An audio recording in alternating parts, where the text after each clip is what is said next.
Estamos de regreso y como le hemos venido informando y analizando, la economía mexicana lleva ya varios meses desacelerándose al punto de que en el primer trimestre de este año se estancó.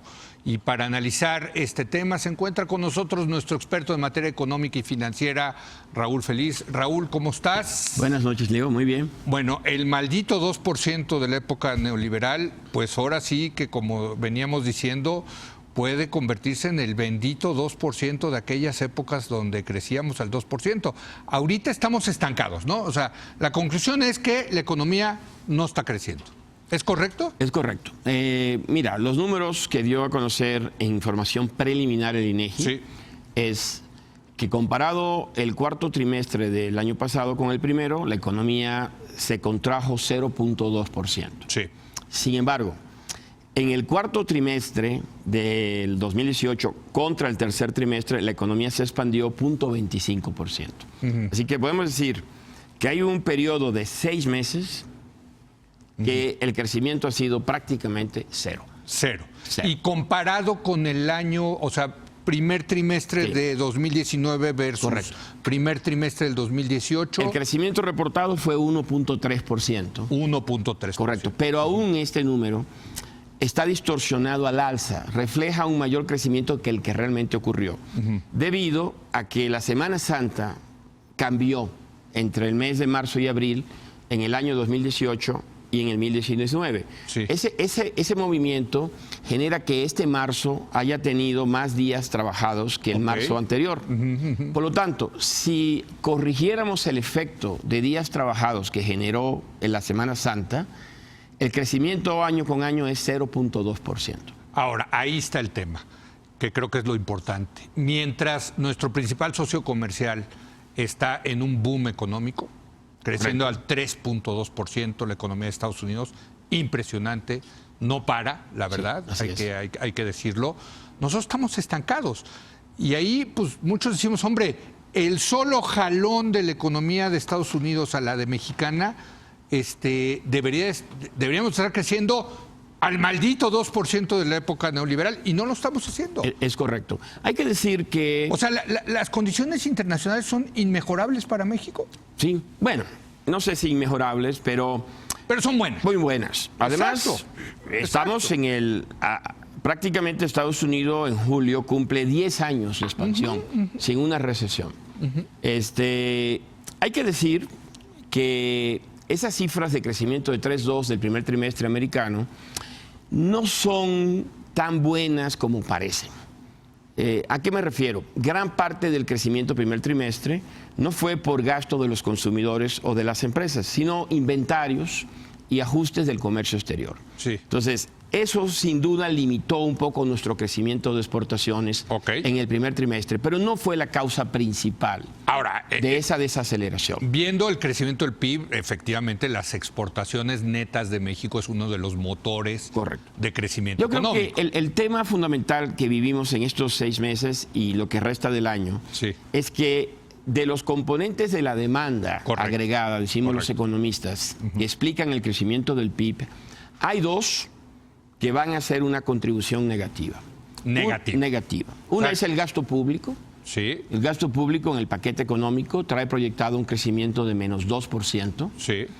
Aparte, en el primer trimestre, semestre, seguramente estamos viviendo el efecto que ocurre en todas las administraciones, de que al inicio del año no se gasta. Sí, porque no saben qué no gastar. saben cómo hacerlo, Sí. pero aún si supusiéramos que lo hicieran bien en lo que resta del año, todo el año el gasto público tendrá una contribución negativa al crecimiento. Correcto. Y el otro factor que está contribuyendo negativamente al crecimiento es la inversión. Entonces, esos 2 factores, más Ahí o sí, menos... ¿pública y privada? Correcto, sumados. La pública va a crecer, pero la privada va a decrecer, y como la privada es 2/3 parte del total, el agregado va a ser negativo. No hay apetito por invertir en México. En este momento yo diría que se están terminando los proyectos de inversión que ya estaban iniciados. Y el iniciar nuevos proyectos en general, es una idea que en este momento está suspendida. Correcto. Entonces, estos dos componentes, gasto e inversión, están no solamente frenando, sino jalando a la baja el correcto, PIB. representan cerca de 40% del Producto Interno Bruto. Ok. Por lo tanto, yo calculo que este año esos dos componentes nos van a frenar por lo menos un 0.8 o un 0.7. Así que el 2.2, quítale el 0.7, 0.8 y nos queda con el 1.4. Que es donde estamos. Que es donde creo que estamos en este Ahora, momento. ¿qué factores están jalando el PIB al alza? El consumo, esencialmente. Sí. El consumo se mantiene creciendo en el primer trimestre, calculamos alrededor de 2.1, 2.2. Sí. Y como representa cerca de un 68% del Producto Interno Bruto, solamente el consumo le aporta al crecimiento económico un 1.3, 1.4%. Okay. Ahora, tomando en cuenta esto... Y bueno, déjame decirte que aparte del consumo, las exportaciones, el comercio exterior, claro, ¿no? Es una gran incógnita, porque si tuviéramos un buen año en el comercio exterior, el 1.4, 1.5 es factible. Pero si realmente el comercio exterior, por alguna razón, Estados Unidos se debilitara, que no lo esperamos, se debilitara más de lo esperado en la segunda mitad del año, entonces el crecimiento sí tiene un riesgo de caerse a un número cercano al 1%.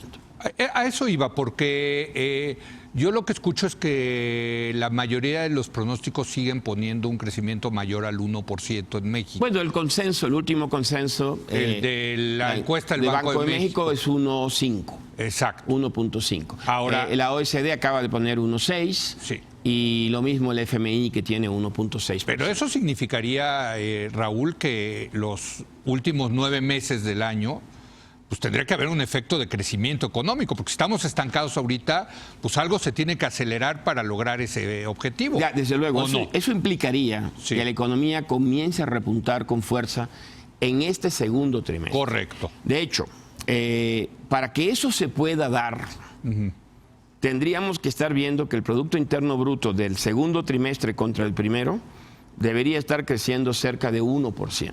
Sí. Es decir, a una tasa anual de 4%, para poder generar números cercanos al 1.5%. ¿Y sí se ve factible eso? Bueno, hay un tema técnico de los datos, del ajuste estacional, de la Semana Santa. Hay algunos indicadores que hemos conocido, como el indicador manufacturero, llamado un PMI, Sí. el indicador de confianza del consumidor y la misma confianza empresarial, no se han derrumbado. No se ha derrumbado el indicador del desempleo, el empleo sigue creciendo. Aunque entonces, las cifras no fueron también muy buenas del desempleo, ¿no? Si bien el desempleo está en 3.25%. El desempleo, pero el empleo forma la generación de acuerdo, pero el empleo total y la generación de empleo sigue creciendo, solo que se ha desacelerado. Correcto. Lo cual era natural que ocurriera. Correcto. Entonces, no es imposible, yo diría, no es imposible. Yo me esperaría a los datos de los próximos 2 meses para tener una mayor certeza sobre lo que va a pasar con el número de crecimiento. Yo diría que estamos en este momento, nuestra proyección anda rondando el 1.4, 1.45, Sí. con riesgos a la baja. Ahora, probabilidades de recesión en México. Bueno, si la definimos como 2 trimestres seguidos de crecimiento negativo, no parece que el crecimiento del segundo trimestre vaya a ser negativo. Digo, ya fue el primero, por eso estoy haciendo la pregunta. No va a Porque ser el si segundo, sale el no lo va a segundo hacer. trimestre negativo, oficialmente, digamos... Tendríamos una recesión. Técnicamente. Bueno, baja, una recesión leve quizás. La probabilidad de que eso ocurra es baja. Es baja. Muy Ok, baja. Muy bien. Ahora, déjame irme más allá del tema del crecimiento económico. El presidente, desde luego, presume la estabilidad del tipo de cambio y el tipo de cambio se ha mantenido, desde luego, pero eso sabemos que se debe a las altas tasas de interés que existen en México. Y eso tampoco es buena noticia para el crecimiento económico. Bien, yo creo que hay varios temas ahí. Mucha gente, lo que pasa es que sí, recuérdate cómo era el año pasado. Si AMLO gana, si AMLO hace esto o aquello, va a haber 30, 28, 27 pesos el dólar, ¿no? Sí. Esos eran los pronósticos. Lo cual revela que había pronósticos de ese sentido. Lo cual revela que mucha gente no entiende cómo se determina el tipo de cambio, Sí. ¿no? En realidad, AMLO ha hecho una serie de cosas que a ti no te gustan quizás a mí tampoco me gustan, y a mucha gente que ve este programa no le gustan. Pero macroeconómicamente ha mantenido el equilibrio macro. Y se lo hemos reconocido. Entonces, política monetaria orientada a la inflación. A mantener la inflación Por baja. eso esas tasas. Sí. Y un balance fiscal con un superávit primario. Entonces, si tú Eso yo lo apoyo, ¿eh? si tienes esas dos medidas del marco macroeconómico y el tipo de cambio llegó ya subvaluado, porque ya se había ajustado en los últimos 2 años, Sí. y eso explica la estabilidad del tipo de cambio.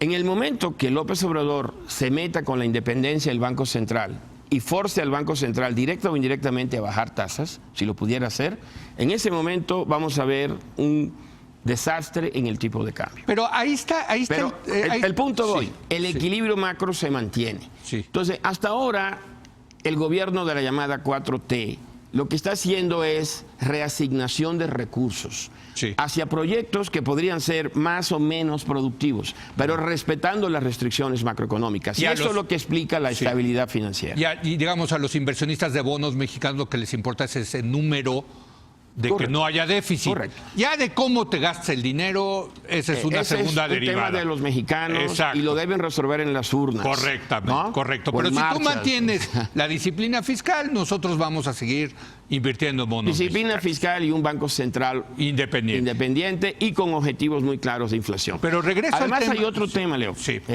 que no quiero dejar de mencionar. Eso para mí son suficientes elementos, lo que te acabo de dar. Pero quisiera mencionarte otros dos. El dinero tiene que invertirse en algún lado. Entonces, los lugares alternativos en América Latina para invertir el dinero es Brasil y Argentina. Sí, Argentina es un desastre. es un desastre. Donde la señora Kirchner podría ganar la elección presidencial en octubre y en noviembre. Sí. Y los inversionistas están huyendo de Argentina. De hecho, Macri frente a eso ya se empezó a volver muy populista, digamos, ¿no? Pero bueno, Y el dejemos otro Argentina tema, aparte. Brasil. Sí. El presidente Bolsonaro tiene un equipo neoliberal de Chicago que es recibido y querido por los mercados. Pero el presidente Bolsonaro ha demostrado que no está preparado para gobernar. Sí. Entonces, ante el caos que se percibe, tiene buenas iniciativas de leyes, pero poca probabilidad de aprobarlas. Sí, lo de las pensiones. Cuando hace etcétera. un inversionista que asigna recursos a América Latina, dice el riesgo México no se Brasil, ve. el riesgo Argentina, Sí. el riesgo México, donde vemos a un López Obrador impredecible en su selección de proyectos, pero ortodoxo en las Exacto. políticas macro, está clara la respuesta, pongo mi dinero en México. Ahora, déjame terminar con el tema del crecimiento económico y las tasas de interés. Si este gobierno realmente quiere crecer, tendría que pasar algo con las tasas de interés. Tendría que bajar las tasas de interés. Bien, las tasas- Son altas. Sí. Y eso no es buena noticia para los negocios porque incrementa el costo de oportunidad. Que, desde luego, eso lo determina el Banco de México. Correcto. Pero hay, y te lo pregunto así, fuera de la posible presión que haga el gobierno de López Obrador, ¿hay condiciones para bajar las tasas de interés en México? En mi opinión, sí. No Ok. inmediatamente. Muy bien, muy bien. Creo que hay un tiempo para eso y ese tiempo va a ser a partir de agosto. A partir de agosto, la inflación por su ciclo volverá a estar debajo de 4% Sí. y nos vamos a mover hacia una inflación alrededor del 3.5, 3.6%. Además, existe una posibilidad real de que la Reserva Federal baje tasas en la segunda mitad del año. ¿De verdad? Claro. No te lo puedo creer. Claro. ¿En serio? No, claro, es una nueva tesis que está emergiendo. Se racionaliza de la siguiente manera. No bajará tasas la Fed porque Estados Unidos está en recesión. Sí. Bajará tasa porque en los últimos 10 años la Fed no ha cumplido la meta de inflación. Entonces, hay un consenso que emerge en los pensadores más claros del Comité de Mercados Abiertos, que sugieren que el FED debe hacer, dentro de su ciclo de apretón que viene de los últimos 4 años, un relajamiento transitorio para impulsar la inflación arriba del 2%. Serían buenísimas noticias para México. Desde Extraordinario. luego porque le daría la posibilidad de bajar las tasas de interés. Correcto. Y eso pues podría ser oxígeno o gasolina, vamos a poner, para el crecimiento económico. Correcto. ¿no? Ahora, eso es lo cíclico, lo de corto plazo, la coyuntura. El presidente López Obrador ha estado insistiendo, y lo puso por escrito en el Programa Nacional de Desarrollo, que el crecimiento promedio de su sexenio será de 4%. Eso. Y que terminaríamos creciendo al 6%.